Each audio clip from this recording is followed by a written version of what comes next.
नमस्कार, आप देख रहे हैं बीएमएस न्यूज विपिन पांडे के साथ। नमस्कार, बीएमसी न्यूज में आपका स्वागत है। क्या मोहन सरकार में हिंदू खतरे में है? क्या जय श्री राम बोलने पर मंदिर में 144 धारा लागू कर दी जाती है और वहां से धरने पर बैठे मंदिर परिसर में बैठे लोगों को जेल भेज दिया जाता है, जबकि भाजपा सरकार हिंदू और सनातन की रक्षा की बात करती है, लेकिन मऊगंज जिले में मंदिर परिसर से शांतिपूर्ण ढंग से धरना करने वालों को जबरदस्ती पुलिस जेल भेज देती है। क्या अब मऊगंज में भाजपा विधायक, राज्य में सरकार भाजपा, केंद्र में भाजपा सरकार होने के बाद भी हिंदू सनातन को जय श्री राम बोलना प्रतिबंधित है की रक्षा, लेकिन मऊगंज जिले के देवरा के महादेवन मंदिर परिसर पर शांतिपूर्ण ढंग से धारण करने वालों को जबरदस्ती पुलिस जेल भेज देती है। आज हम आपको कल की खबर पूरा विस्तार से बताने जा रहे हैं। इस धारणा के सूत्रधार संतोष तिवारी, जो 3 दिन से लगातार शांतिपूर्ण ढंग से धरना दे रहे थे। देवरा खटकरी में एक शिव मंदिर है जिसे महादेवन नाम से जाना जाता है। उसे परिसर की कुछ भूमियां दूसरे गुट के लोगों ने अतिक्रमण कर रखा है। उसे अतिक्रमण मुक्त कराने के लिए शांतिपूर्ण ढंग से संतोष तिवारी और उनके साथी धरने पर बैठे थे, लेकिन 19 अक्टूबर 2024 को जैसे ही धरना स्थल पर मऊगंज विधायक प्रदीप पटेल पहुंचते हैं और जिला प्रशासन से बात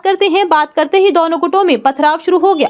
मऊगंज जिला प्रशासन ने विधायक मऊगंज को वज्र वाहन में बैठकर सुरक्षित रीवा भेज दिया गया और पथराव होता रहा। पथराव में ये देखा गया कि सबसे ज्यादा चोट हिंदू गुट में लगी है। मऊगंज विधायक के जाने के बाद जिला प्रशासन माहौल को शांत करते हैं और माहौल शांत हो जाता है। इसके बाद धरना के सूत्रधार तिवारी जी, संतोष तिवारी, पुनः अपने धरना स्थल मंदिर परिसर में जाकर बैठ जाते हैं और जय श्री राम के नारे लगाते हुए वहाँ कई लोग बैठे हुए होते हैं। माहौल की स्थिति को देखकर आईजी, डीआईजी धरना स्थल पर पहुँचते हैं और संतोष तिवारी जी से बात करते हैं, लेकिन डीआईजी की बात नहीं मानते हैं। उनके द्वारा ये कहा जा रहा था कि जब तक अतिक्रमण नहीं हटेगा तब तक हम यहाँ से नहीं हटेंगे, लेकिन कुछ देर बाद मऊगंज विधायक का फोन आता है। सूत्रों से मिली जानकारी के आधार पर मऊगंज विधायक के द्वारा ये कहा जाता है कि आप लोग धरना बंद कर दीजिए और जेल चले जाइए। जैसे ही विधायक जी का आदेश होता है तो सब लोग धरना स्थल से, कुछ लोग तो बस में बैठकर जेल चले जाते हैं और कुछ लोग अपने घर चले जाते हैं। ये धरना पूर्व से सुनियोजित था कि धरने की पूरी स्क्रिप्ट बनी थी कि क्या कैसे करना है। उसी की तरह पूरा प्रोपेगेंडा हुआ। मऊगंज विधायक अगर चाहते हैं प्रशासनिक तौर पर अतिक्रमण को हटवा सकते हैं, क्योंकि विधायक भाजपा के हैं, राज्य सरकार भी भाजपा की है, केंद्र सरकार भी भाजपा की है, तो ये सब ड्रामा करने की आवश्यकता ही नहीं होती। तो प्रशासनिक स्तर पर चाहते तो अतिक्रमण को हटाया जा सकता था। अगर प्रशासनिक स्तर पर अतिक्रमण हटता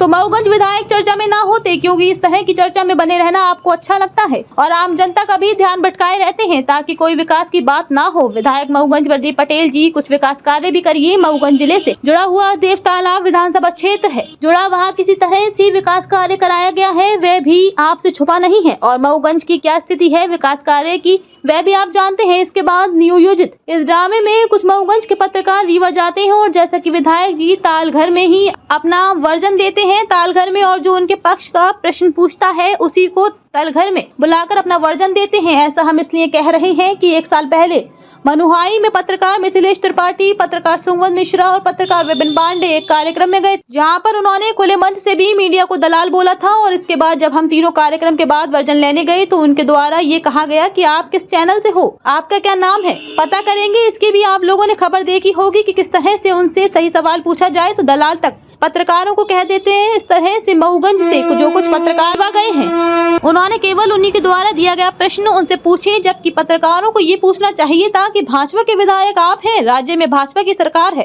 केंद्र में भाजपा की सरकार है, तो आप प्रशासनिक स्तर पर अतिक्रमण को क्यों नहीं हटवाया गया। दूसरा सवाल ये पूछना था कि आपके जाते ही शांतिपूर्ण ढंग से चल रहा धरना प्रदर्शन उग्र क्यों हो गया। तीसरा प्रश्न है पूछना था कि मंदिर परिसर से मंदिर परिषद में 144 धारा लगाकर कोई धरना करने वालों को क्यों जेल भेजा गया और आपके द्वारा फोन पर ये क्यों कहा गया कि धरना को बंद कर जेल चले जाइए। शायद इसलिए कि कुछ गिने चुने पत्रकारों जो उनका महिमा मंडल करते हैं उन्हीं को रीवा ले जाकर वर्जन दिया गया। मेरी गाड़ी पीछे पीछे रखना, यहाँ ये उतारेंगे, वहाँ से फिर मेरे को यहीं लेके आए। तो नहीं सर, ये क्या गिरफ्तार कर रहे हैं क्या आपको? क्या मैं बताते जाए क्यों ले जा रहे हैं? क्यों ले जा रहे हैं? क्यों ले जा रहे हैं आप? हमको लगता है गिरफ्तार कर रहे हैं क्या? नहीं, क्या है क्या बता के बताइए। गिरफ्तार कर रहे तो ठीक है। गिरफ्तार मेरे को बता दीजिए, मैं गिरफ्तार कर रहे हैं, मेरे को गिरफ्तार कर रहे हैं, जेल ले चलो। आगे पूछो जी, आपको बिल्कुल गिरफ्तार कर बता दीजिए। सब चलेंगे, सभी लोग चलेंगे। किस मामले में गिरफ्तारी हो रही है आपकी? एक सेकंड। हाँ सर, तो सवाल कलेक्टर साहब मुझे गिरफ्तार करके ले जा रहे हैं, क्यों ले जा रहे हैं? नहीं मुझे सर अभी चले सर, अभी जी सर, अभी नारे लगाओ। हम लोग पाकिस्तान में रहते हैं, आज मालूम चल गया मंदिर से बाहर निकाला जा रहा है, ये बोल के निकाला जा रहा है कि आप लोग लागू कर दी गई है।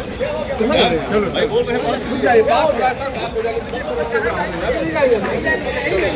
हैं भैया क्या हो गया?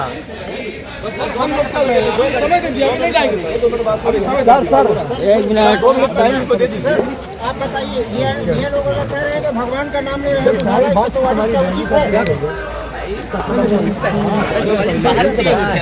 आप भी आ जाए सर। सर किस तरह का आरोप लगा रहे भगवान राम का नाम लेने का? मैं खुद राम भक्त हूँ यार, मैं क्या बात मोहन राज में क्या हो रहा है सर? मोहन राज में पुलिस राम भक्तों को परेशान कर रही है। बात